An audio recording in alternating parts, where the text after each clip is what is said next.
Hema commission report cinema മേഖലയിലെ സ്ത്രീകൾ നേരിടുന്ന പ്രശ്നങ്ങൾ തുറന്നുകാട്ടിയെന്ന മഹിളാ മോർച്ച സംസ്ഥാന അധ്യക്ഷ advocate Nivedita Subramanian. Commission report പൂഴ്ത്തിവെക്കാനാണ് സർക്കാർ ശ്രമിച്ചത്.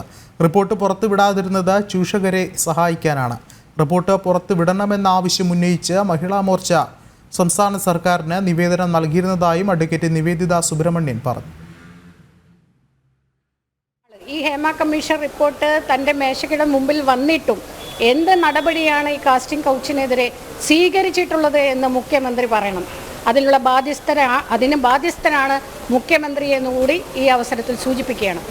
നമ്മളിവിടെ പറയാൻ ആഗ്രഹിക്കുന്നത്, വേട്ടക്കാരെ സംരക്ഷിക്കാൻ വേണ്ടി ഏതറ്റം വരെയും പോകാൻ ഇവർക്ക് മനസ്സ് വരുന്നുണ്ടെങ്കിൽ അത് സ്ത്രീകളെക്കുറിച്ചും അല്ലെങ്കിൽ സ്ത്രീകളെ സ്വാഭിമാനത്തെക്കുറിച്ചുമുള്ള ഒരു ചോദ്യം ചെയ്യലിന് യാതൊരു മടിയുമില്ലാത്ത ഒരു സംവിധാനം ഇവിടെ തുടർന്നു പോകാമെന്നുള്ള ഒരു വലിയ ധാർഷ്ട്യം കൊണ്ട് മാത്രമാണ്.